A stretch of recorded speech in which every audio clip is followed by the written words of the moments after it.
Imagine a world where 1,000 years just vanished.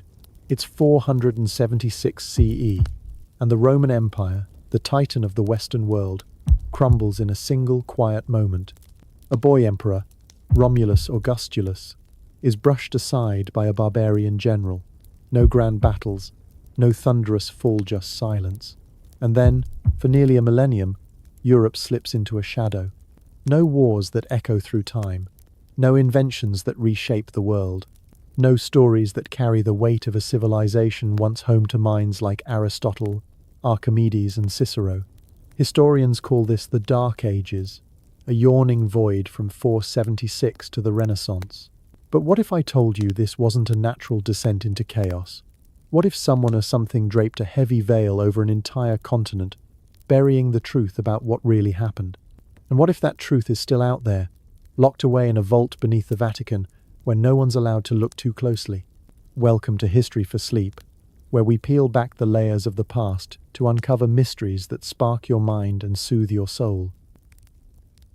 I'm your host, and tonight, we're diving into what might be the greatest cover-up in human history, the Dark Ages. For 1,000 years, Europe seems to have stopped. No progress, no light, just a chilling emptiness where the pulse of a vibrant civilization should be. We're told it was an era of ignorance, superstition, and endless chaos. But does that make sense?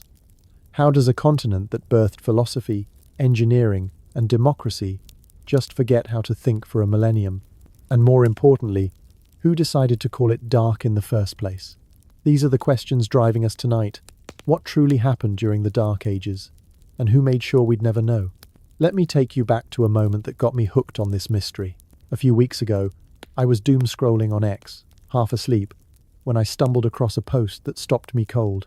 It was about a map, supposedly hidden in the Vatican's secret archives, showing coastlines no one in Europe should have known about for centuries, continents undiscovered, islands long vanished.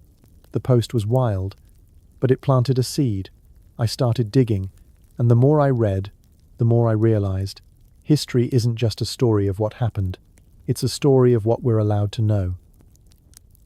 In 2025, we're drowning in information posts, videos, articles, but how much of it is the full truth? If algorithms can shape what we see today, imagine what a single institution could do 1,500 years ago, when it held the keys to every book, every record, every memory. That's the rabbit hole we're jumping into tonight, and I want you to come with me. This isn't just about dusty old history. It's about power, control, and the stories we tell ourselves to make sense of the world. The Dark Ages aren't just a chapter in a textbook, they're a warning. If 1,000 years of human potential could be erased, what else might we be missing? What truths are still buried, waiting for someone brave enough to ask the right questions? I'm not saying I have all the answers, but I'm saying we need to start looking. And that's what History for Sleep is all about. Digging for the truth, even when it's uncomfortable, even when it challenges everything we've been taught. So, here's my challenge to you. If you uncovered a secret that could rewrite history, would you shout it from the rooftops, or would you hesitate, knowing it might upend everything you believe? Drop your answer in the comments below, and let's kick off this conversation. Be honest, would you dare to question the story we've all been sold? Your thoughts could spark the next big breakthrough. Before we go deeper, a quick note. This episode is your perfect companion for unwinding. So grab a cozy blanket, turn down the lights, and let the mysteries of the past carry you into a night of wonder and reflection. If you're loving this journey, hit that subscribe button and turn on notifications so you never miss a story. We're about to step into a world of shadows, where the truth is stranger and more dangerous than you've ever imagined. Let's find out what they didn't want us to know. To unravel the mystery of the Dark Ages, we need to step back and set the stage, like explorers mapping a lost world. It's 476 CE, and the Western Roman Empire, a colossus that stretched from the misty hills of Britain to the sun-scorched sands of North Africa, collapses, not with a bang but a whimper. A barbarian general, Odoacer, deposes a boy emperor, Romulus Augustulus, in a bloodless coup. The roads that once carried legions and ideas fall quiet. Cities like Rome and Milan, once buzzing with trade and debate, crumble into ghost towns. This moment, historians tell us, marks the dawn of the Dark Ages, a sprawling era, roughly 476 to 1450 CE, when Europe supposedly sank into a mire of chaos, ignorance, and superstition.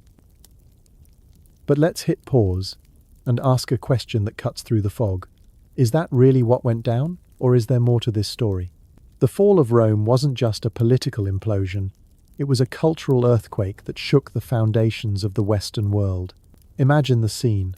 Libraries, once filled with scrolls of Greek philosophy and Roman law, are looted or left to rot. Schools, where scholars debated the stars and the soul, shut their doors. The secular mindspoots, engineers, mathematicians either flee east to the Byzantine Empire or fade into silence, their voices snuffed out by war or want. The intricate web of trade, art, and ideas that defined Rome unravels. Into this void steps a new power, one that doesn't wield swords but something far stronger, the Catholic Church. No longer a persecuted sect hiding in catacombs, the Church, by the 5th century, is a rising force, ready to claim the spiritual and soon, the intellectual heart of a fractured continent. Here's where the plot thickens. As the secular world crumbles, the Church becomes the sole keeper of knowledge. Monastic orders, like the Benedictines, set up shop in remote monasteries, their stone walls guarding the last flickering flames of literacy. Monks labor by candlelight, copying manuscripts with quills and ink. But they're not saving everything. They're curating. Religious texts, like the Bible and Lives of Saints, get top priority. Secular works, Pythagoras' geometry, Cicero's politics, Sappho's poetry are often left to decay, or worse, deliberately destroyed if they clash with doctrine. The Church doesn't just preserve history, it shapes it, filtering the past through a theological lens. And what doesn't fit?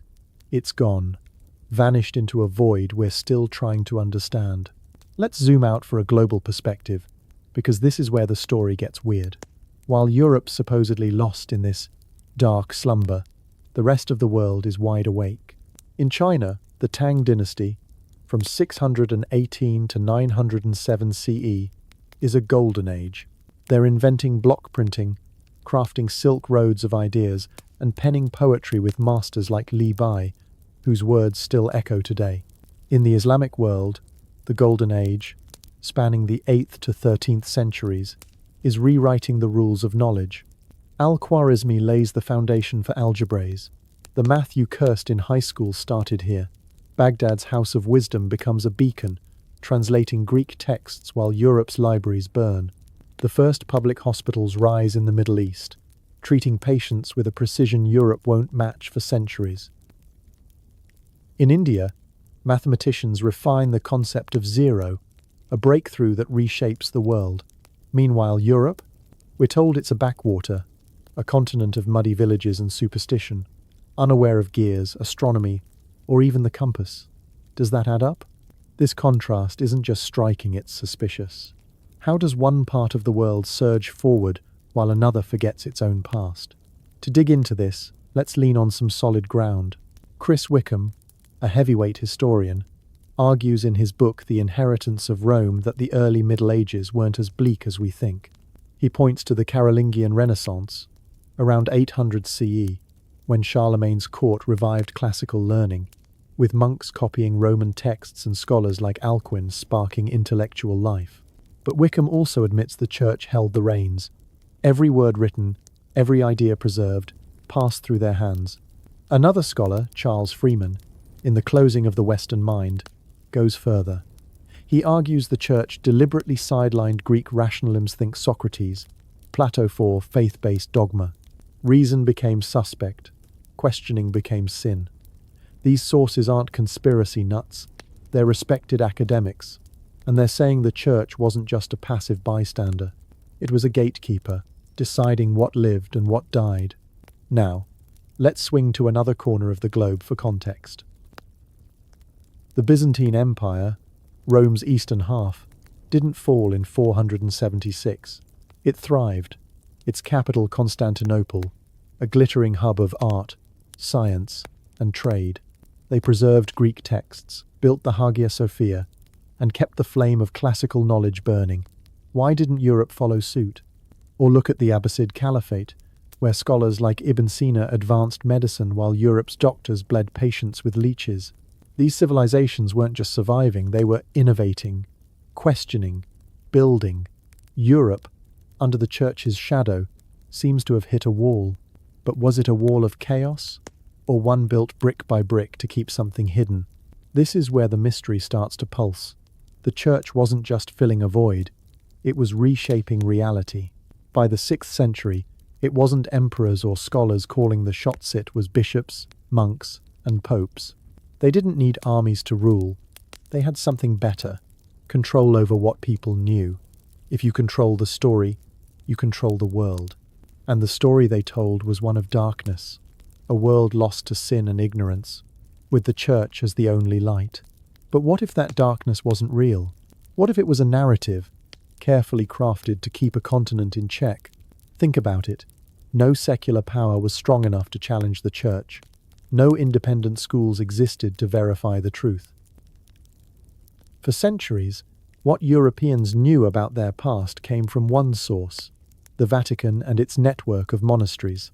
If a text didn't serve the Church's goals, it wasn't copied. If a scholar asked too many questions, they were silenced. The result? A historical black hole. Not because nothing happened, but because we're only allowed to see what the Church wanted us to see. And that's the crux of this mystery. The Dark Ages might not be a time of loss, but a time of concealment. 1,000 years where the truth was locked away and the key thrown into the shadows. Let's dive into the first piece of evidence for our hypothesis that the Dark Ages were not a time of ignorance, but a deliberate blackout orchestrated by the Vatican to control history. The vanishing records. Picture Europe in the wake of Rome's fall in 476 CE. The empire's collapse leaves a gaping wound, cities abandoned, trade routes silent, libraries left to crumble. You'd expect a civilization that built aqueducts and penned epic poetry to leave behind a trail of documents, chronicles, even letters detailing the chaos. But when you turn the pages of history from 476 to around 800 CE, what you find isn't chaos, it's emptiness. A chilling void where records of wars, inventions, and ideas should be. This isn't just a gap, it's a mystery that screams for answers. Why are the records so sparse? And who decided what survived? Let's set the scene. After Rome falls, Europe fractures into a patchwork of barbarian kingdoms: Visigoths in Spain, Franks in Gaul, Ostrogoths in Italy. These groups aren't illiterate. They inherit Roman systems, some even adopting Latin. Yet, the historical record from this period, often called the early Middle Ages, is shockingly thin. We're talking about a continent that once produced detailed annals like Tacitus's Histories or Pliny's Natural History. Now, we're left with fragments, brief notes scratched by monks, often centuries after the events they describe. For example, the Anglo-Saxon Chronicle, a key source for early medieval England, starts in the late 9th century, with earlier entries vague and second-hand. In Italy, the Liber Pontificalis, a record of popes, is one of the few surviving texts, but it's a church document focused on religious figures, not the broader world. Secular voices, merchants, farmers, even kings are nearly silent. Why? Here's where the church enters the stage. By the 5th century, the Catholic Church is no longer a fringe sect. It's the only institution standing tall amid Rome's ruins. As secular schools close and scholars flee, monasteries become the last bastions of literacy. Monastic orders like the Benedictines take on the role of scribes, copying texts by hand in scriptoria lit by flickering candles. This sounds noble, right? Saving knowledge from the ashes. But there's a catch. These monks aren't neutral archivists. They're devout followers, guided by a theological mission. Their pens don't preserve everything, they choose what aligns with the Church's vision. Religious texts, like the Bible or Augustine's City of God, are copied tirelessly. Secular works, Greek philosophy, Roman engineering manuals, Egyptian astronomical charts often aren't. If they're deemed pagan or heretical, they're left to rot, or worse, destroyed. This isn't speculation, it's documented. Charles Freeman, in his book The Closing of the Western Mind, argues that the Church systematically suppressed Greek rationalism, favoring faith over reason. He points to the destruction of libraries, like the one in Alexandria, where Christian zealots in the 4th and 5th centuries targeted pagan texts. Thousands of manuscripts works by Pythagoras, Aristotle, Hypatia disappeared. Freeman cites the example of the philosopher Boethius, executed in 524 CE, whose Consolation of Philosophy survived only because it was palatable to Christian readers. Countless others weren't so lucky. The Church didn't just let knowledge slip away. It acted as a gatekeeper, deciding what was worthy of salvation. Now, let's widen the lens. Compare Europe's record-keeping to other civilizations at the time. In the Byzantine Empire, Rome's eastern half, historians like Procopius were writing detailed accounts of wars and politics in the 6th century. In China, the Tang Dynasty produced meticulous court records, poetry, and scientific treatises. The Islamic world, by the 8th century, was compiling vast libraries in Baghdad, preserving Greek texts Europe ignored. These cultures didn't face the same blackout. Their records are rich, continuous, diverse.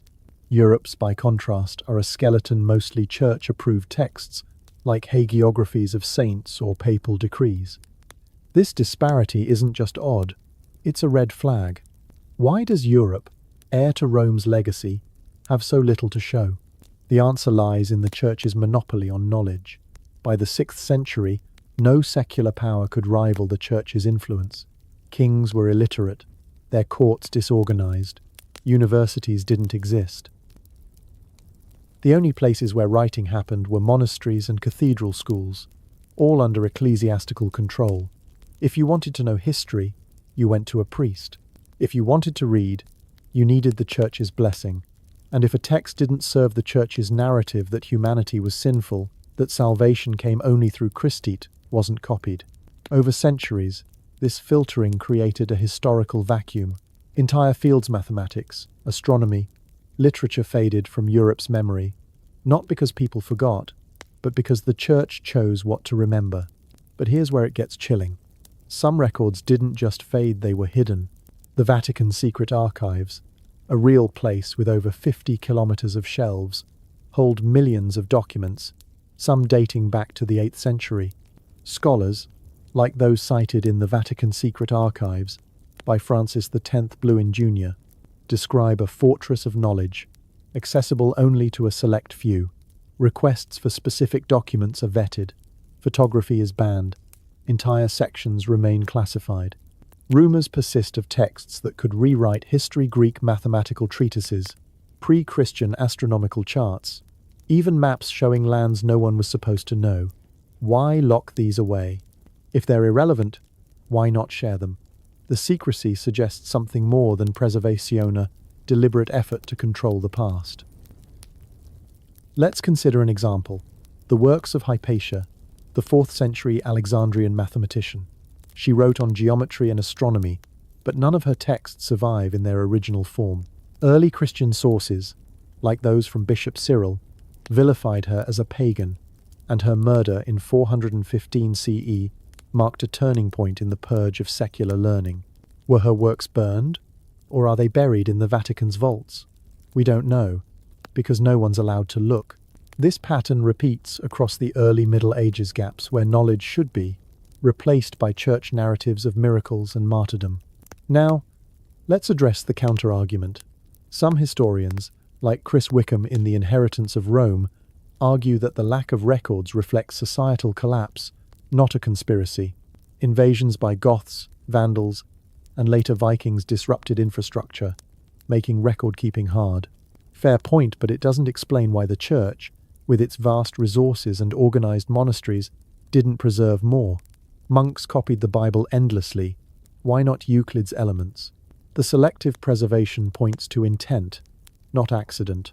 Wickham himself notes the Church's dominance over written culture, admitting that what survived was what the Church deemed useful. This brings us to a haunting question. What was lost in those vanished records? Were there inventions we'll never know? Philosophies that could have changed the world? Stories of people who lived, loved, and dreamed, erased because they didn't fit the church's script. The absence of these records isn't just a historical quirk, it's a theft of human potential. And the church, as the sole scribe of Europe's story, wasn't just a witness. It was the editor, wielding its pen like a blade. If one institution controlled every record of your life, what would they choose to keep, and what would they erase? Drop your thoughts in the comment show. Much of your story would survive their cut. This vanishing act isn't just about dusty scrolls. It's about who gets to define truth. The records of the Dark Ages didn't disappear by chance. They were curated, concealed, maybe even destroyed. And that's our first clue that the Dark Ages weren't dark because people forgot. They were dark because someone wanted them to be. Alright, buckle up, because we're about to dive into the second piece of evidence for our hypothesis that the Dark Ages were a deliberate blackout orchestrated by the Vatican, and this one's a mind-bender. What if I told you that a chunk of the Dark Ages, nearly 3 centuries, might never have happened at all? That's the core of the phantom time hypothesis, a bold theory that claims 297 years, from 614 to 911 CE, were fabricated, inserted into history to serve a hidden agenda. This isn't just about missing records, it's about the possibility that the timeline we live by 2025 as we know it could be a lie, and the Vatican might hold the key to why. This is our first big twist, so let's unpack it and see if it holds up. Picture Europe in the early Middle Ages. The Roman Empire's gone, and the continent's a patchwork of feuding kingdoms. Records are scarce, as we've seen, and the church is the only force holding the pen. Now, imagine someone, say, a powerful institution deciding to tinker with time itself, not with a time machine, but with calendars, chronicles, and a whole lot of influence. The phantom time hypothesis, proposed by German historian Heribert Illig in his 1996 book Das erfundene Mittelalter, The Invented Middle Ages, argues that the years 614 to 911 CE were made up. If true, it means we're not living in 2025, but closer to 1728. Your birthday? Off by nearly 3 centuries. The history you learned in school? A carefully crafted illusion. It sounds like sci-fi, but Illig's evidence is intriguing enough to make you pause. Let's start with the core of Illig's argument. The historical record for these 297 years is suspiciously thin. We've already talked about the vanishing records, but this period roughly from the death of the Merovingian king Dagobert I to the rise of Otto I in the Holy Roman Empire, especially barren. In Europe, we have a handful of church documents, like papal records or monastic annals, but they're vague, contradictory, and often written long after the fact. Secular sources? Almost non-existent. No detailed chronicles from kings, no merchant ledgers, no personal letters. Compare this to the Byzantine Empire, where historians like Theophanes the Confessor were documenting the 7th and 8th centuries with precision, or the Islamic world, where the Umayyad and Abbasid caliphates left robust records of trade, science, and governance. China's Tang Dynasty, meanwhile, was churning out poetry and bureaucratic archives. Why is Europe's record for these centuries a ghost town? Illig points to specific anomalies. Take Charlemagne, the Frankish king crowned Holy Roman Emperor in 800 CE.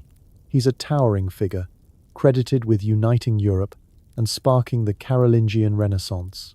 But dig into the sources, and things get weird. The primary accounts of his reign, like the Royal Frankish Annals, are sparse and heavily edited by later scribes. His biography, written by Einhard, feels oddly formulaic, mirroring the life of Constantine the Great, the 4th century Roman emperor who embraced Christianity. Both men unified empires, standardized laws, and tied their rule to divine will. Coincidence? Or is Charlemagne a recycled story, plugged into a fabricated timeline? Illig argues the latter, suggesting the church crafted his legend to fill a gap it created. Another clue lies in the architecture. Illig notes that buildings from the 7th to 9th centuries like Aachen's Palatine Chapel, supposedly built under Charlemagne, use Roman techniques that seem out of place for a dark era. Why do we see sophisticated stonework in a time of alleged collapse, only to revert to cruder methods later? It's as if the timeline jumps, with no gradual decline or recovery. Illig's hypothesis: these structures were misdated, built later, and backdated to fit a stretched chronology. Now, let's talk astronomy, the cosmic clock no one can fake. Eclipses, comets, and planetary alignments are predictable, verifiable across centuries. Illig and his collaborator, Hans Ulrich Niemitz, examined medieval records of celestial events and found discrepancies. For example, a solar eclipse recorded in the Annals of Fulda for 891 CE doesn't align with modern calculation sites off by decades. Other events, like comets tied to Charlemagne's reign, lack corroboration in non-European sources. Meanwhile, Chinese and Islamic astronomers documented eclipses with pinpoint accuracy. Why does Europe's sky seem out of sync? Illig suggests the Church manipulated dates, adjusting calendars to pad the timeline. So, who benefits from adding 297 years? Illig points to three players: Otto III, Holy Roman Emperor around 1000 CE, Gerbert of Aurillac, a scholar, monk who became Pope Sylvester II, and the Vatican. Otto III wanted to rule at the millennium, 1000 CE, seen as a divine moment. By stretching history, his reign could align with prophecy, cementing his legitimacy. Gerbert, a brilliant mathematician, reformed the calendar and may have helped tweak the chronology. The Vatican, as the arbiter of time through its control of the Julian calendar, had the motive. A longer timeline made its authority seem ancient, unbroken, divinely ordained. If the Church could declare itself the heir to a millennium of Christian history, who would question its power? This is where the hypothesis gets wild. The Church didn't just control books, it controlled time. Before the Gregorian calendar we use today, the Julian calendar, adopted under Julius Caesar, was the standard, but it was flawed, drifting by about 11 minutes a year. By the Middle Ages, this drift caused confusion in dating events. The Church, overseeing religious festivals like Easter, had the power to adjust records. Illig argues they exploited this, inserting years to align history with their narrative. The result? A fabricated Dark Ages, a buffer zone to distance the fall of Rome from the Church's rise, making it seem like humanity needed centuries of darkness before the Church brought light. Let's address the skeptics, because this theory's got plenty. Historians like David Woods, in articles like The Phantom Time Hypothesis, a critical assessment, argue that Illig's claims fall apart under scrutiny. Dendrochronology tree ring dating shows continuous growth patterns across the disputed period, matching records from Europe, Asia, and beyond. Radiocarbon dating of artifacts, like Viking ships or Carolingian coins, aligns with the traditional timeline. Non-European sources, like Chinese annals or Islamic chronicles, mention events like Charlemagne's embassies to Baghdad that corroborate the 8th and 9th centuries. Woods calls Illig's hypothesis a fascinating thought experiment, but says it ignores too much evidence. Fair enough, but the gaps Illig highlights: sparse records, odd similarities, astronomical mismatches aren't easily dismissed. Even if 297 years weren't fabricated, the Church's control over dating raises questions about what else they shaped. Here's a global angle to ground this. In the Byzantine Empire, the Anno Mundi calendar, counting from the world's creation, ran parallel to Europe's Anno Domini system. Discrepancies between these systems caused dating disputes, which the Church mediated. In China, the Tang Dynasty used a lunar-solar calendar, meticulously recording events. These cultures didn't face the same chronological chaos as Europe. Why? Because no single institution monopolized their records. The Vatican, by contrast, had a stranglehold on Europe's timeline, and that power could have been weaponized. Now, connect this to today. We live in an age where algorithms on X or YouTube can bury inconvenient stories. Imagine that power, but medieval. One institution deciding not just what you read, but when you think you are. If the church could stretch time, it could stretch truth. And that's the heart of this evidence. The phantom time hypothesis, even if not fully provable, exposes how vulnerable history is to manipulation when one force holds all the strings. If you found out 300 years of history were fake, how would that change your view of the world? Would you trust the timeline we're taught, or start digging for yourself? Drop your thoughts in the comments. Let's see how deep this rabbit hole goes. The phantom time hypothesis isn't just about missing years. It's about who gets to write the clock of human history. And the Vatican, with its calendars and chronicles, might have wound that clock to keep us ticking to their tune. Let's plunge into the third piece of evidence for our hypothesis that the Dark Ages were a deliberate blackout orchestrated by the Vatican to control history. The Piri Reis Map. This is where the mystery takes a wild turn, pulling us from the dusty annals of medieval Europe to a map that shouldn't exist, drawn in 1513 by a Turkish admiral, Piri Reis. This artifact, discovered in Istanbul's Topkapi Palace in 1929, doesn't just challenge what we know about the Dark Age. Yes, it suggests a hidden knowledge so advanced, so out of place, that it could rewrite history. If the Vatican suppressed records and manipulated time, as we've explored, this map might be a clue to what they were hiding. Buckle up, because this is a story of lost continents, forbidden voyages, and a vault where the truth might still be locked away. Imagine this. It's 1,513 decades before Magellan's circumnavigation, before Europeans officially mapped the Americas or even dreamed of Antarctica. Piri Reis, an Ottoman admiral and cartographer, creates a map on gazelle skin, showing the western coast of Africa, the eastern coast of South America, and here's the jaw-dropper portion of Antarctica's coastline, ice-free, centuries before its discovery in 1820. How is this possible? The map's precision is uncanny, depicting details like the Andes Mountains and the Falkland Islands, which European explorers wouldn't chart for years. Piri Reis himself wrote on the map that he compiled it from 20 older sources, including ancient charts and maps from the time of Alexander the Great. But here's the kicker. Those source maps are gone, vanished without a trace. Where did they come from? And why are they missing? The trail leads us once again to the Vatican. Let's break this down. The Piri Reis map is no myth, it's real. Housed today in Istanbul's Topkapi Museum. Its accuracy is astonishing for its time. The map's depiction of South America aligns closely with modern surveys, capturing the curve of Brazil's coast and the Rio de la Plata. The Antarctic section is even more bizarre. Modern science tells us Antarctica has been ice-covered for thousands of years, yet the map shows a coastline that matches ice-free surveys conducted in the 20th century using sonar. Charles Hapgood, in his 1966 book Maps of the Ancient Sea Kings, argues this suggests knowledge of Antarctica before its official discovery knowledge that could only come from an advanced civilization or lost records. Hapgood's analysis, based on comparisons with modern maps, shows the Piri Reis map's coordinates are off by mere degrees, a feat impossible without sophisticated navigation or ancient sources. So, where did Piri Reis get this information? His notes mention charts drawn in the days of Alexander the Great and maps from the time of Ptolemy, the 2nd century Greek geographer. But Ptolemy's maps, preserved in Byzantine and Islamic libraries, don't show Antarctica or detailed South American coasts.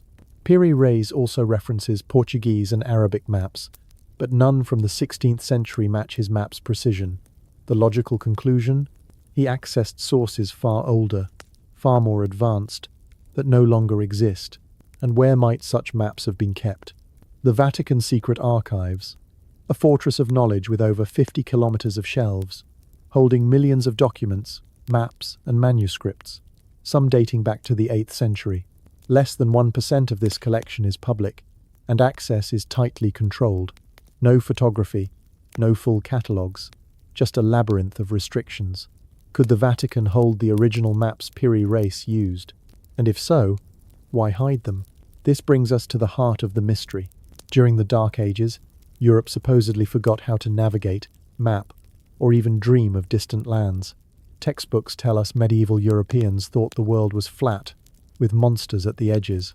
Yet the Piri Reis Map suggests someone knew better, someone with knowledge of continents undiscovered until centuries later. If this knowledge existed in the early Middle Ages, why don't we have records of it? The answer lies in the Church's grip on information. As we've seen, monks in monasteries decided what was copied, what was burned, what was locked away. Secular knowledge, astronomy, geography, mathematics, was often labelled heretical if it didn't serve the Church's narrative. A map showing unknown lands could have challenged the biblical worldview, where Jerusalem was the centre of a flat earth. Such a map would have been dangerous, a threat to the Church's monopoly on truth. Let's connect this to a broader context. While Europe was dark, other civilizations were mapping the world.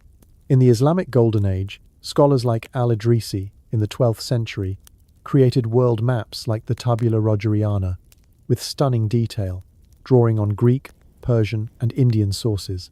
China's Tang and Song dynasties produced star charts and navigational guides for their fleets. These cultures preserved and expanded geographical knowledge, while Europe's records from the same period are nearly blank. Why? The Church didn't just neglect geography, it controlled it. Monastic libraries, the only repositories of knowledge, prioritized religious texts. Secular maps, if they existed, were either destroyed or hidden. The Vatican's secret archives, as Francis X Blewin Jr. details in the Vatican Secret Archives, hold countless maps, some rumoured to show lost continents or pre-Christian voyages, yet these remain sealed, accessible only to a chosen few. Why guard them so fiercely unless they reveal a truth too big to handle? Now, let's address the skeptics. Mainstream historians, like those cited in John Noble Wilford's The Mapmakers, argue the Piri Reis Map isn't as mysterious as it seems. They suggest it draws on Portuguese maps from the Age of Exploration, which began in the 15th century, and that the Antarctic section might be a distorted depiction of South America's southern tip. Others, like Gregory Mackintosh in the Piri Reis Map of 1513, claim the map's accuracy is overstated, with errors in scale and projection. Fair points, but they don't explain the ice-free Antarctic coastline, which aligns with modern subglacial surveys. Nor do they account for Piri Reis's claim of ancient sources, which no one has found.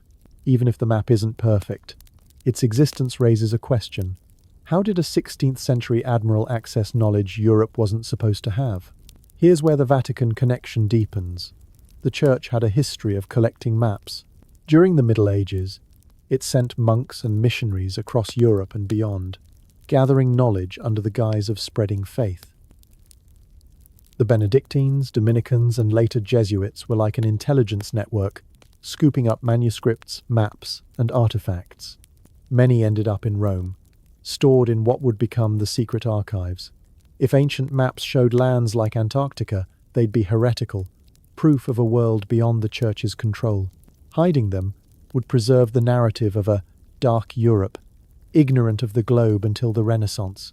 Hapgood's research suggests these maps could trace back to a lost civilization or pre-medieval explorers, knowledge the Church might have buried to maintain its authority.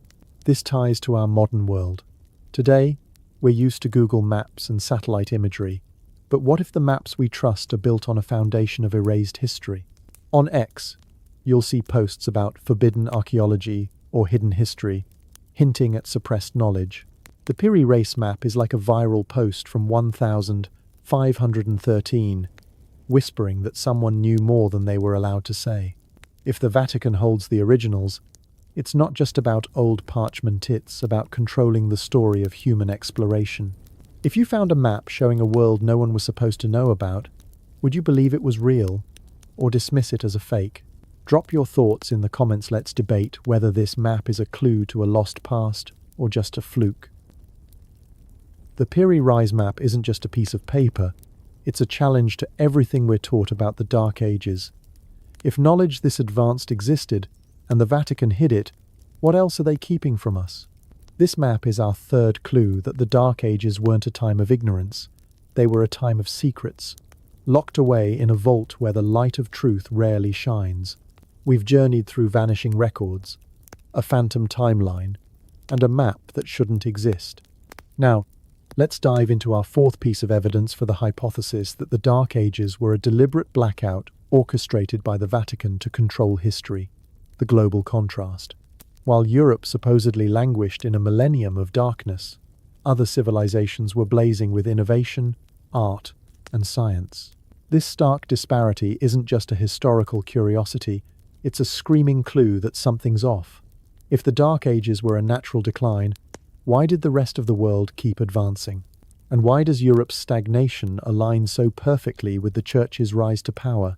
This evidence pulls back the curtain on a world where knowledge flourished everywhere but Europe, suggesting the Vatican didn't just let history slip away, buried it to shape a narrative that served its dominance.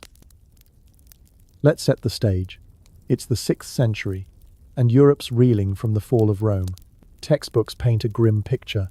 Villages huddle in fear, trade collapses, and literacy vanishes, leaving only superstition and chaos. From 476 to roughly 1000 CE, we're told Europe produced no major inventions, no grand architecture, no philosophical breakthroughs. It's as if the continent hit pause, frozen in a fog of ignorance.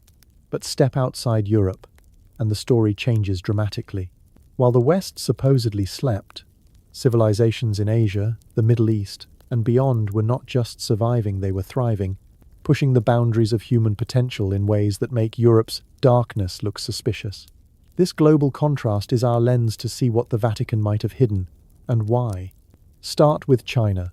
From 618 to 907 CE, the Tang Dynasty was a golden age, a cultural and intellectual supernova. They invented block printing, a game changer that spread knowledge long before Gutenberg's press. Poets like Li Bai and Du Fu crafted verses still studied today, weaving philosophy and beauty into words that captured the human spirit. The Tang court kept meticulous records, from tax ledgers to astronomical observations, mapping the stars with precision. By the Song Dynasty, 960 to 1279 CE, China pushed further, developing movable type, gunpowder, and the compass tools that reshaped the world. These weren't small feats. They were leaps that fueled global exploration and trade. If Europe was capable of Roman aqueducts and Greek philosophy, why couldn't it match this pace? Now, shift to the Islamic world during its Golden Age, roughly 8th to 13th centuries. In Baghdad, the House of Wisdom became a global hub, where scholars translated Greek texts, Aristotle, Plato, Euclid, while adding their own breakthroughs. Al-Khwarizmi, a 9th century mathematician, gave us algebra. Yes, the word comes from his book, Algebra. Ibn al-Haytham revolutionized optics, laying the groundwork for modern physics. The first public hospitals emerged in Cairo and Damascus, treating patients with methods Europe wouldn't adopt for centuries. Islamic cartographers, like al-Idrisi in the 12th century, drew maps like the Tabula Rogeriana, detailing Africa, Asia, and Europe with stunning accuracy. These achievements weren't hidden. They were celebrated, shared, and built upon.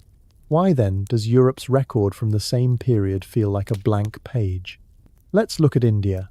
During the Gupta Empire's decline and into the early medieval period, roughly 500 to 1000 CE, Indian mathematicians refined the concept of zero, a cornerstone of modern mathematics.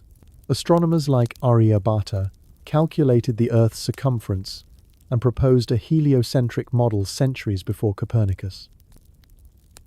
Texts like the Sushruta Samhita described surgical techniques, including cataract operations, that rival modern medicine. India's scholars didn't just preserve knowledge, they expanded it, trading ideas with China and the Middle East. Meanwhile, Europe's intellectual output, we're told, was limited to monks copying Bibles. How does a continent with Rome's legacy fall so far behind? This global contrast isn't just about achievement sites, about preservation. In the Byzantine Empire, Rome's eastern half, the 6th to 9th centuries were no dark age. Constantinople buzzed with trade, art, and scholarship. Historians like Procopius chronicled wars and politics, while architects built the Hagia Sophia, a marvel of engineering. The Byzantines preserved Greek texts, from Homer to Hippocrates, keeping classical knowledge alive. Why didn't Western Europe do the same? The answer points to the Catholic Church. As we've seen, the Church controlled Europe's written record. Monastic orders like the Benedictines decided what was copied, what was destroyed, what was hidden. Secular knowledge, philosophy, science, geography, was often deemed heretical if it didn't align with Christian doctrine. The result?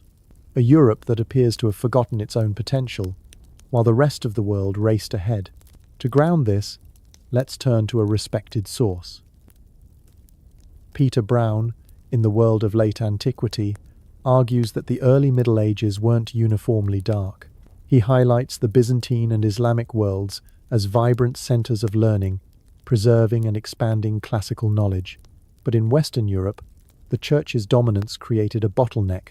Brown notes that monasteries, while preserving some texts, prioritized religious works, sidelining secular ones. Another scholar, James Hannam, in God's Philosophers, points out that medieval Europe wasn't devoid of progress. Think of the heavy plough or Romanesque cathedrals. But these were overshadowed by the Church's control over intellectual life. Both sources suggest a deliberate filtering, where the Church shaped what Europe remembered and what it forgot. Now, let's connect the dots. If the Church was the sole keeper of knowledge, why didn't it preserve the kind of advancements we see in China or Baghdad? The answer lies in power. The Church's narrative was simple.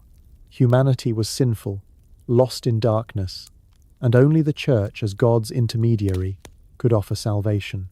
Knowledge that challenged this say, a map showing unknown continents or a treatise on heliocentrism was a threat. By suppressing secular learning, the Church ensured its authority went unquestioned. If people believed the world was flat and history began with Genesis, they wouldn't ask about lost civilizations or ancient voyages. This wasn't ignorance, it was engineered control, a blackout that kept Europe in the dark while others thrived. Let's add a global twist. In Mesoamerica, the Maya civilization, peaking from 600 to 900 CE, built observatories and calculated planetary cycles with precision rivaling Europe's later astronomers. Their codices, though later burned by Spanish priests, show a deep understanding of mathematics and astronomy. Why does Europe, heir to Greek and Roman science, have no equivalent from this period? The Church's monopoly on knowledge meant that any rival ideas pagan, foreign, or simply too curious were silenced. The Vatican's secret archives, as Francis X Bluin Jr. describes in the Vatican Secret Archives, likely hold clues, manuscripts, maps, or records that could bridge these gaps. But with access restricted, we're left guessing. Skeptics have a point to make here. Historians like Chris Wickham in The Inheritance of Rome argue that Europe's darkness was real, caused by economic collapse, invasions, and the loss of urban centers. Literacy declined because fewer people could afford education, not because of a grand conspiracy. The Carolingian Renaissance, around 800 CE, saw monks revive classical texts, suggesting the Church preserved more than it destroyed. But this doesn't fully explain the contrast. Why did the Church save Augustine but not Archimedes? Why are Europe's records so sparse compared to the detailed chronicles of Byzantium or Baghdad? The selective preservation points to intent, not just chaos. This global contrast hits home today. On X, you'll see posts celebrating ancient Chinese or Islamic inventions, while medieval Europe is mocked as backward. That narrative pushed by textbooks, movies, and memes echoes the Church's framing of a dark age. It's like a modern algorithm, curating what we celebrate and what we ignore. If the Vatican shaped this story, it's not just about the past, it's about how we see ourselves now. Are we still buying into a narrative designed to keep us from questioning? Why do you think Europe lagged so far behind while other civilizations soared? Was it just chaos? Or was someone pulling the strings? Drop your thoughts in the comments, let's unpack this together. The global contrast isn't just a historical quirk. It's evidence that the Dark Ages were less about ignorance and more about control. The Vatican didn't just preserve history, it decided which history we'd know and which we'd forget. And that's our fourth clue that the darkness was no accident, it was a curtain drawn to hide a brighter past. Let's dive deeper into the mystery of the Dark Ages with the first dimension of our in-depth analysis, science, and what I'm calling the war on curiosity. If our hypothesis is right, that the Vatican orchestrated a deliberate blackout to control history, then science, the engine of human discovery, was one of its biggest battlegrounds. During the so-called Dark Ages, from 476 to roughly 1000 CE, Europe's supposed to have been a intellectual wasteland, a place where curiosity was snuffed out and scientific progress stalled. But was it really? Or did the Church wage a quiet war, not against ignorance, but against questions that threatened its grip on truth? This is where we uncover how the Vatican turned curiosity into a sin, stifling minds while other civilizations raced ahead. Get ready, because this story of suppressed science reveals a truth that's as chilling as it is compelling. Picture Europe in the 6th century. The Roman Empire's gone, its aqueducts crumbling, its libraries looted or left to rot. The minds that once calculated the Earth's circumference or built machines like Archimedes' screw are silent. We're told Europe forgot how to think, how to experiment, how to question. But science isn't just about gadgets, it's about curiosity, the drive to understand the world. And here's the problem. While Europe's curiosity seems to vanish, the rest of the world is buzzing with it. The Church, as the sole keeper of knowledge, didn't just let science fad, it targeted it, labeling inquiry as heresy to protect its narrative that all truth flowed through Scripture. This wasn't a passive decline, it was a calculated clampdown. Let's start with a figure who embodies this war. Roger Bacon, a 13th century Franciscan monk and scholar. Bacon was a pioneer, experimenting with lenses and laying the groundwork for the scientific method. He wrote about optics, astronomy, and the need for empirical evidence ideas centuries ahead of his time. But his reward? Imprisonment by his own Franciscan order, accused of dangerous novelties. His crime wasn't being wrong, it was being too curious, too bold in questioning church doctrine. James Hannam, in his book God's Philosophers, How the Medieval World Laid the Foundations of Modern Science, describes Bacon as a victim of a church that feared ideas outside its control. Hannam argues that while medieval Europe had sparks of scientific progress, they were often smothered by ecclesiastical oversight.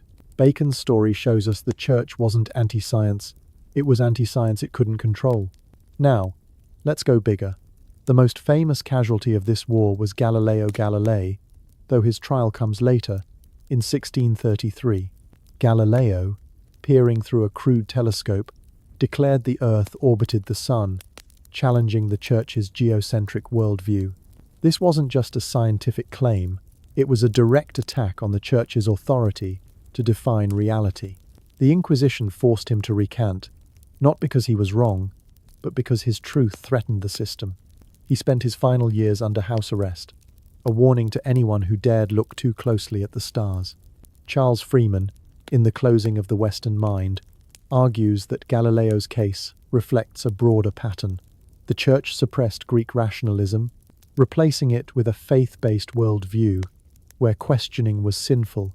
Science, which thrives on doubt, became the enemy. But it wasn't just high-profile figures.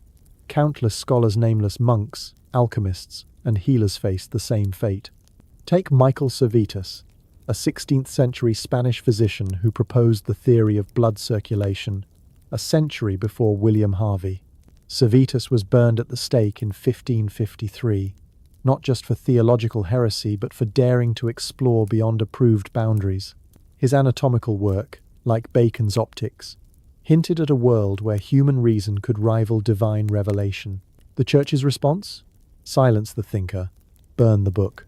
Hannam notes that medieval universities, often run by the Church, weren't bastions of free thought, but training grounds for dogma.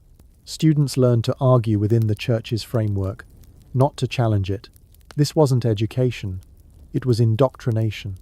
Now, let's zoom out for a global perspective, because the contrast is stark. While Europe's curiosity was under siege, the Islamic Golden Age was a scientific renaissance. In the 10th century, Ibn al-Haytham, often called the father of optics, conducted experiments that prefigured Bacon's work by centuries. His Book of Optics used controlled tests to study light and vision, laying the foundation for modern science. In Baghdad, the House of Wisdom translated Greek texts, Aristotle, Euclid, Galen, adding new insights. Islamic physicians performed surgeries, like cataract removals, with precision Europe wouldn't match until the Renaissance. In China, the Song Dynasty, 960–1279 CE, saw astronomers refine star charts and engineers develop mechanical clocks. India's mathematicians, building on Gupta-era work, advanced algebra and trigonometry. These civilizations didn't just preserve science, they pushed it forward, fueled by a culture that valued inquiry. Why the difference? In Europe, the church held a monopoly on knowledge. Monasteries, the only places where texts were copied, prioritized scripture over science. Secular works, like Archimedes' mathematical treatises or Ptolemy's astronomy, were either ignored or locked away. The Vatican's secret archives, as Francis X Bluin Jr. details in the Vatican's secret archives, likely hold manuscripts that could prove this suppression: astronomical charts, anatomical diagrams, even heretical theories from the early Middle Ages. But access is restricted, with scholars allowed only to request specific documents under strict supervision. Why hide these unless they challenge the Church's narrative that Europe was dark until it brought the light? This war on curiosity wasn't just about burning books, it was about controlling minds. The Church didn't need to outlaw science outright, it created a climate of fear. Question the Earth's place in the cosmos? Heresy. Study anatomy beyond scripture? Blasphemy. Over time, people stopped asking, not because they were ignorant, but because curiosity could cost you your life. The Inquisition, formalized later but rooted in this era, was the ultimate weapona machine to crush intellectual dissent. Books were banned, thinkers silenced, and ideas erased. As Freeman notes, this wasn't chaos. It was strategy, ensuring the Church remained the sole arbiter of truth. Let's connect this to today. On X, you'll see posts about cancelled scientists or suppressed research, echoing the medieval fear of challenging the status quo. Algorithms can bury inconvenient truths, just like the Church buried manuscripts.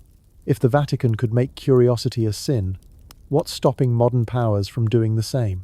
The war on science in the Dark Ages wasn't about ignorance, it was about control, and that fight's still alive.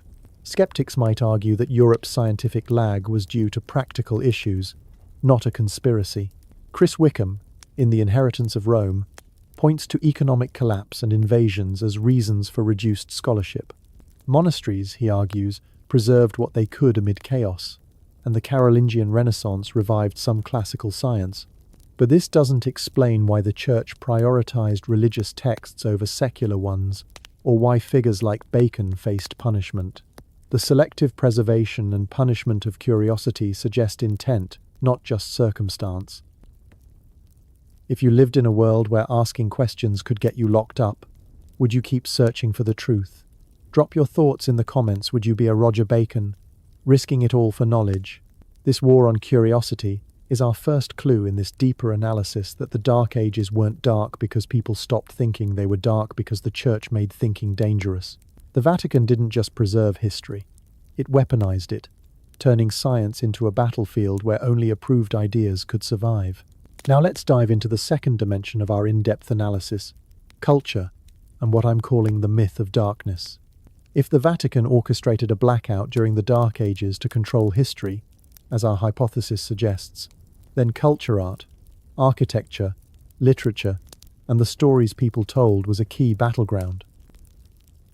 The traditional narrative paints Europe from 476 to 1000 CE as a cultural wasteland, a place of crumbling castles, illiterate peasants, and superstitions so thick it choked out creativity.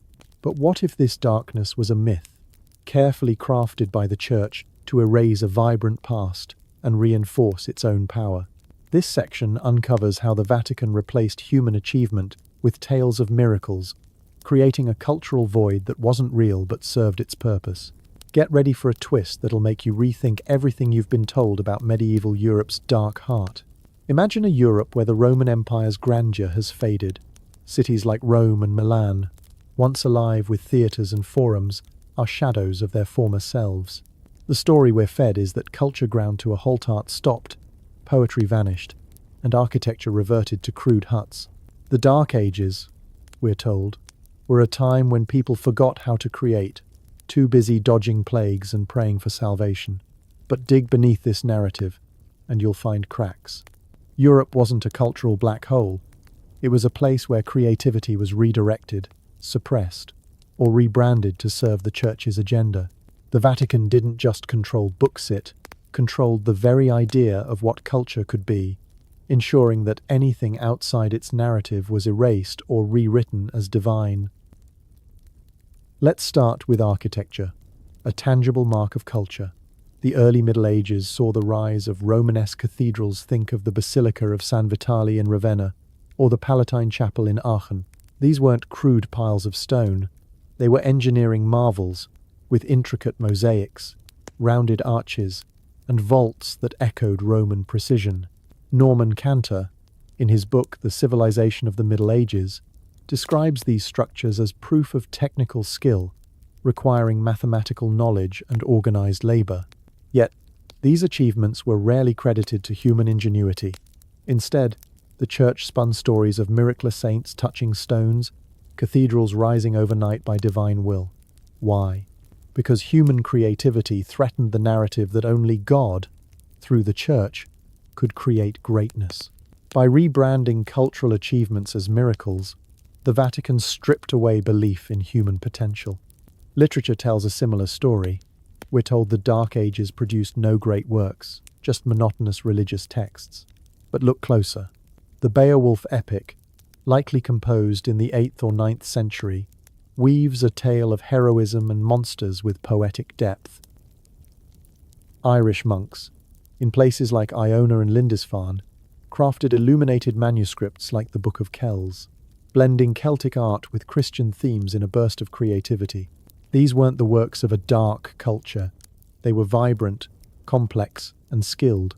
Yet, the Church ensured that secular stories, like pre-Christian sagas or philosophical dialogues, were rarely copied. As Peter Brown notes in The World of Late Antiquity, monastic scribes focused on hagiographies, lives of saints, while secular literature was left to decay. The result? A cultural record that looks barren, not because nothing was created, but because the Church chose what survived. Now, let's contrast this with the rest of the world, because the global perspective is eye-opening. While Europe's cultural output was filtered through the Church, other civilizations were in full bloom.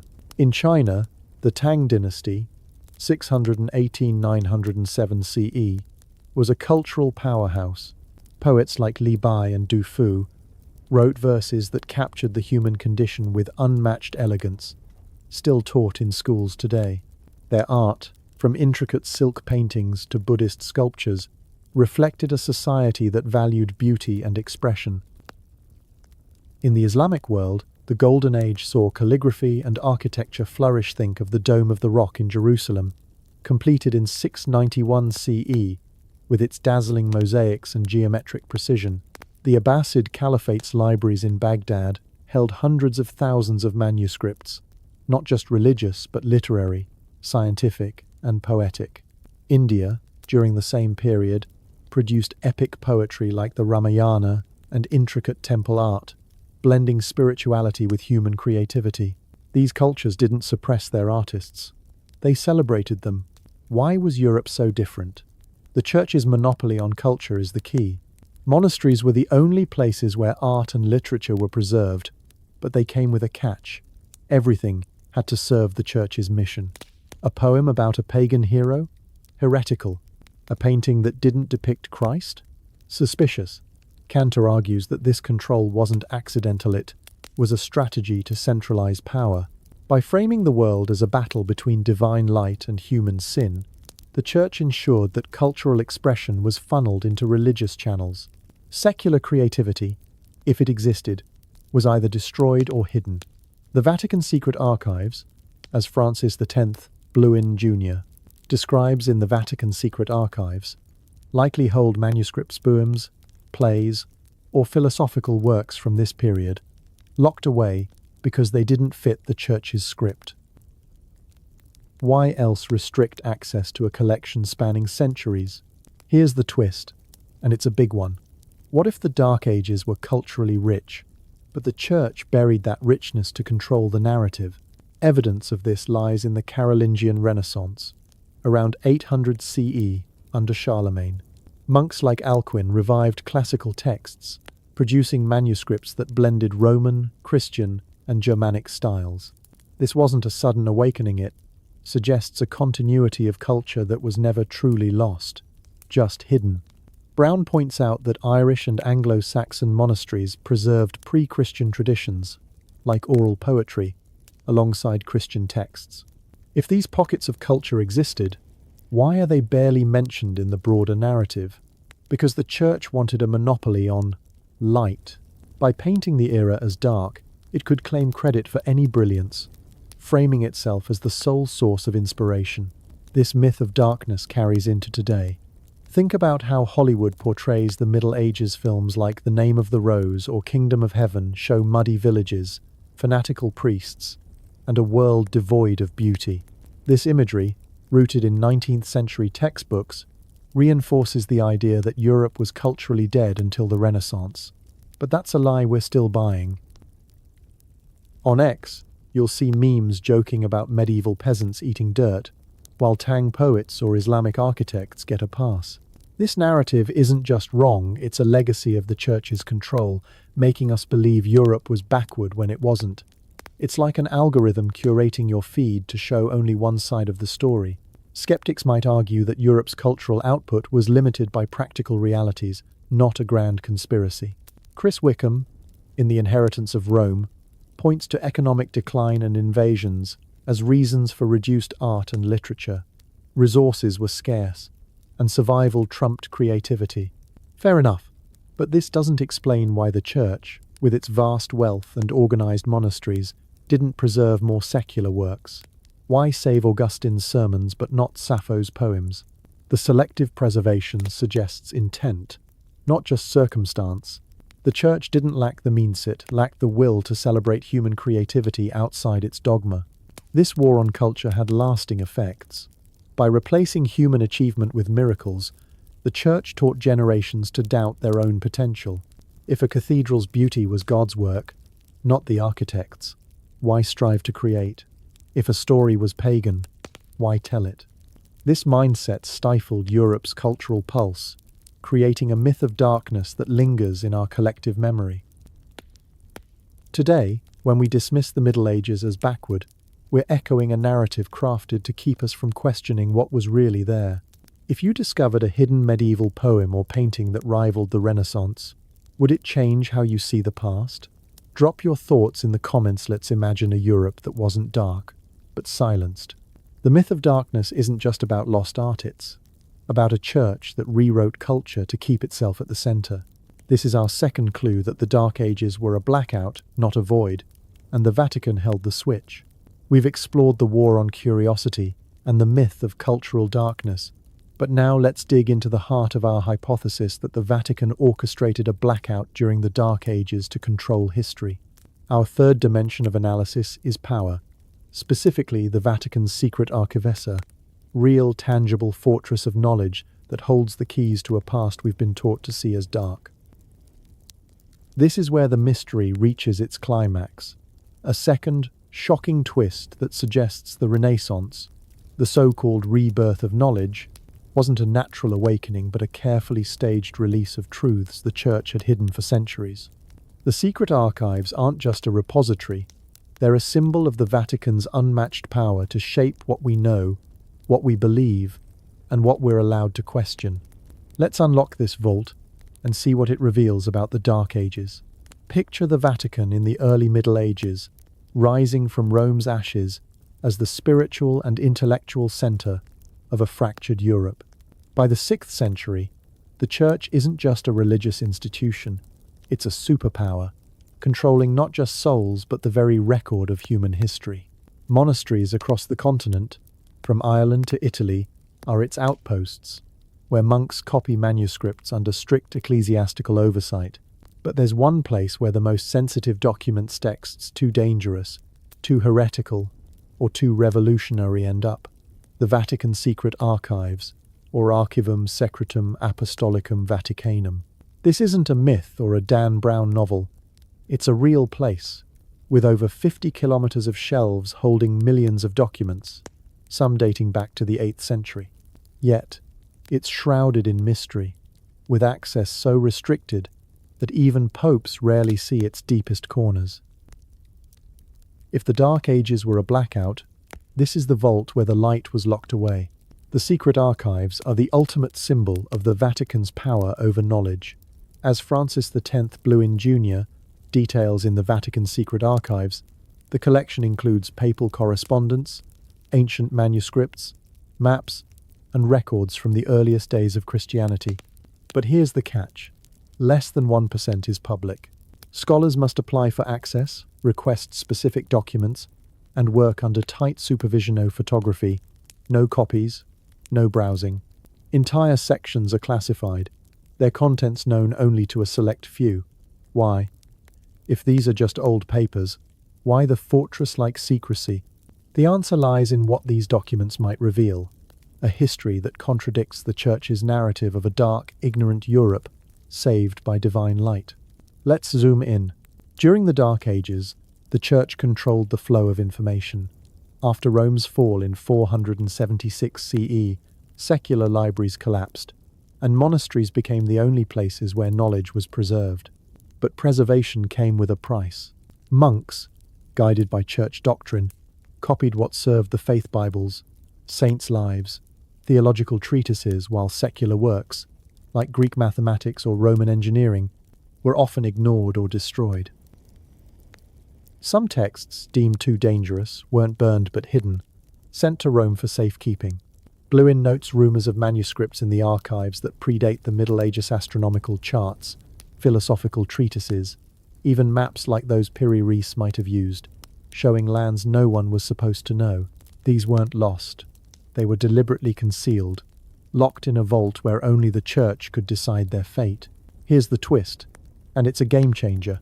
What if the Renaissance, the dazzling explosion of art and science in the 15th century, wasn't a rebirth, but a controlled release? We're told the Renaissance happened when Europe rediscovered Greek and Roman knowledge, sparking geniuses like Leonardo da Vinci and Copernicus. But where did this knowledge come from? And why did it vanish for a millennium only to reappear at just the right moment? The answer lies in the archives. Norman Cantor, in The Civilization of the Middle Ages, argues that monastic orders, especially the Benedictines and later Jesuits, preserved classical texts throughout the Dark Ages, not to share but to store. By the 15th century, as the Church faced challenges like the Reformation and growing secular power, it needed to reclaim intellectual authority. So, it began releasing these texts, branding them as rediscovered. The Renaissance wasn't humanity waking up. It was the Vatican opening a door it had locked centuries earlier. Think about it. Figures like Leonardo, who sketched machines eerily similar to ancient designs, or Copernicus, who revived heliocentrism, likely had access to forbidden manuscripts. The Church didn't burn these texts. It controlled them, doling them out when it suited its needs. Cantor points to the role of monastic libraries, like those at Monte Cassino, which held Greek and Roman works that surfaced in the Renaissance. But these weren't public libraries, they were church vaults, accessible only with approval. The Vatican didn't just preserve knowledge, it weaponized it, releasing it to shape a narrative of progress under its guidance. This twist suggests the Dark Ages weren't dark because knowledge was lost. They were dark because the Church kept it hidden, waiting for the perfect moment to shine. Let's go global for perspective. While Europe's knowledge was locked away, other civilizations shared theirs freely. In the Islamic Golden Age, the House of Wisdom in Baghdad translated Greek texts into Arabic, making them available to scholars across the Middle East. Al-Khwarizmi's algebra and Ibn Sina's medical texts weren't hidden in secret vaults, they were taught in schools. In China, the Tang and Song dynasties printed books and star charts, spreading knowledge across their empire. The Maya in Mesoamerica, from 600 to 900 CE, carved astronomical data into stone, open for all to see. These cultures didn't fear knowledge, they celebrated it. Why did the Vatican choose secrecy? Because open knowledge threatened its monopoly on truth, a power it guarded fiercely. This power dynamic resonates today. On X, you'll see debates about hidden history or censored truths, reflecting our distrust of institutions that control information. The Vatican's secret archives are the medieval equivalent of a paywalled database, or a restricted server only. The elite get access, and the rest of us get the official story. If the Church could hide manuscripts for centuries, what's stopping modern powers from doing the same? The archives aren't just about old papers. They're a reminder that whoever controls knowledge controls the narrative. Skeptics have a counter-argument. Historians like Chris Wickham, in The Inheritance of Rome, argue that the Church preserved more than it destroyed, saving classical texts through monastic copying. The Carolingian Renaissance, around 800 CE, saw monks like Alcuin revive Latin literature and science. But this doesn't explain why so much was left uncopied or locked away. Why save Augustine but not Archimedes? Why hide maps that could have reshaped exploration? Wickham admits the Church's control created a bottleneck, prioritizing religious texts over secular ones. This selective preservation wasn't chaos, it was strategy, ensuring the Church remained the gatekeeper of Europe's mind. The archive's secrecy fuels speculation. Bluin describes accounts from scholars granted limited access, who glimpsed documents hinting at advanced knowledge astronomical records predating Kepler, anatomical diagrams from before Vesalius. These could prove Europe wasn't as dark as claimed, but without full access, we're left in the shadows. The Vatican's silence isn't denial, it's control, a power that doesn't need to argue because it outlasts all questions. If the Vatican opened its secret archives tomorrow, revealing manuscripts that rewrite history, what would you most want to find? A lost scientific theory? A map of unknown lands? Drop your answer in the comments. Let's dream about the truths still hidden. The secret archives are our final clue that the Dark Ages were a blackout, not a void. The Vatican didn't just hold the light, it decided who could see it, and when. This power over knowledge, locked in a vault beneath Rome, shaped not just the past but the world we live in today. We've travelled through 1,000 years of shadows, peeling back the layers of what might be history's greatest cover-up, the Dark Ages. From the vanishing records that left Europe's past, a blank slate to the phantom time hypothesis, suggesting centuries were fabricated, from the Piri Reis Map, hinting at lost knowledge, to the global contrast, showing a world ablaze with progress while Europe slept, we've uncovered a chilling truth. The Dark Ages weren't a natural descent into ignorance, they were a deliberate blackout, orchestrated by the Vatican to control not just the soul but the story of humanity. We've dug into the war on curiosity, where thinkers like Roger Bacon and Galileo were silenced, and the myth of cultural darkness, where human creativity was rebranded as divine miracles. And at the heart of it all lies the Vatican's secret archives, a fortress of hidden truths, where manuscripts, maps, and ideas too dangerous for their time might still wait, locked away from the world. This isn't just a tale of the past, it's a warning for our present, a call to question the stories we're told and the powers that tell them. So, let's wrap this up with a dramatic reflection, a powerful connection to today, and a challenge to keep the truth alive. Picture yourself standing at the edge of history, staring into a fog that's been there for centuries. The Dark Ages, we're taught, were a time when Europe lost its way, when the light of Rome flickered out, leaving a continent stumbling in the dark until the Renaissance sparked a glorious rebirth. But what if that fog wasn't natural? What if it was a curtain, drawn by the Vatican to hide a past too vibrant, too questioning, too human to fit its narrative? The evidence we've explored paints a picture not of chaos but of control. The vanishing records weren't lost to war or time, They were filtered by monks who decided what deserved to survive. The phantom time hypothesis, wild as it sounds, forces us to ask if the Church manipulated the very timeline to cement its divine authority. The Piri Reis Map, with its impossible details of undiscovered lands, whispers of knowledge buried in the Vatican's vaults.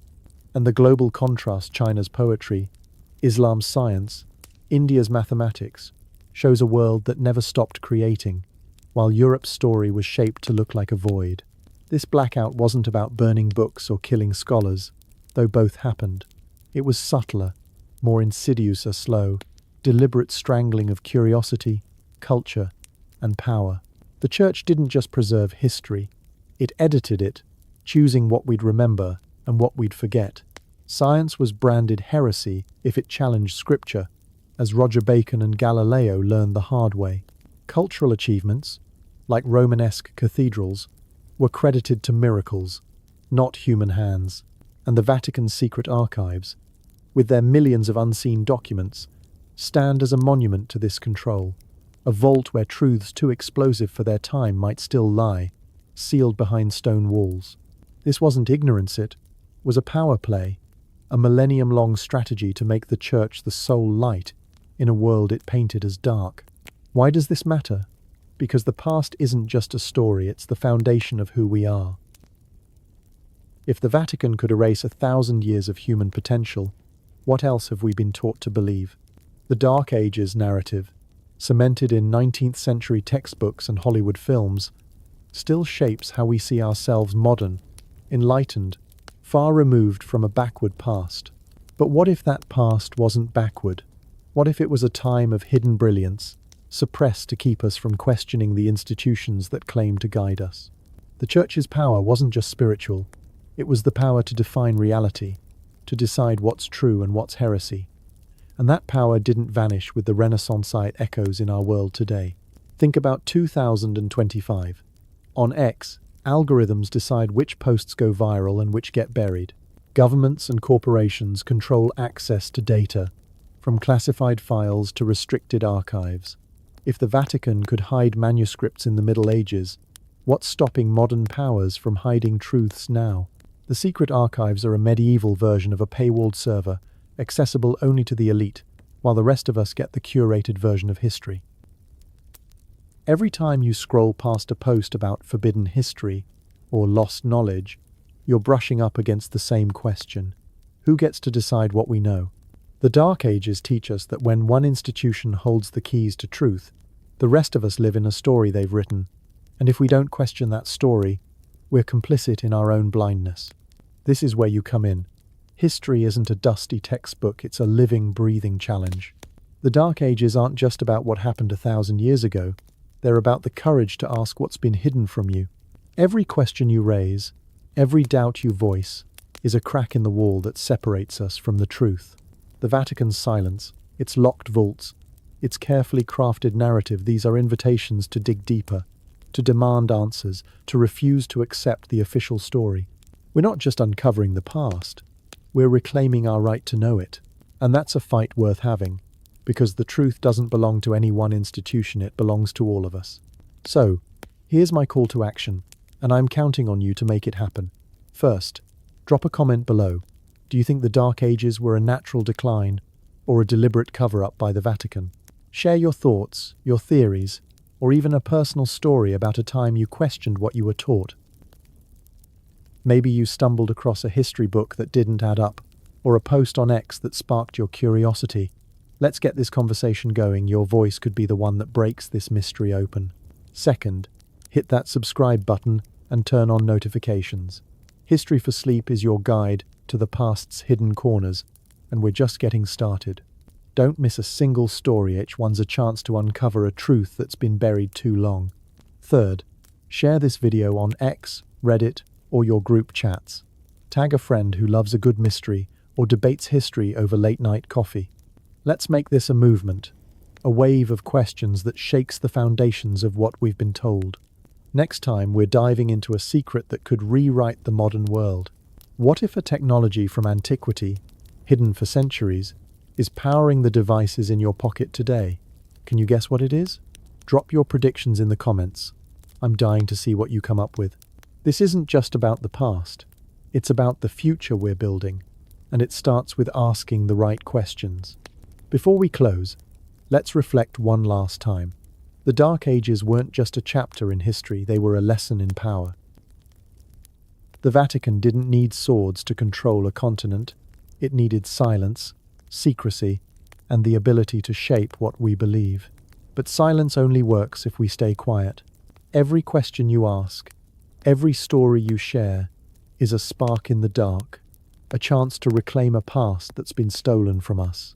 So, as you drift off tonight, let the mysteries of the Dark Ages remind you, the truth is out there, waiting for you to find it. It's not in a vault in Rome, it's in your curiosity, your courage, your refusal to accept a history that doesn't add up.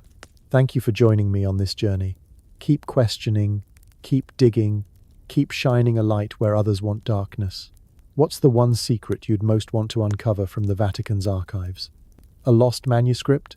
A map to a forgotten world? Share it below, and let's keep this fire burning.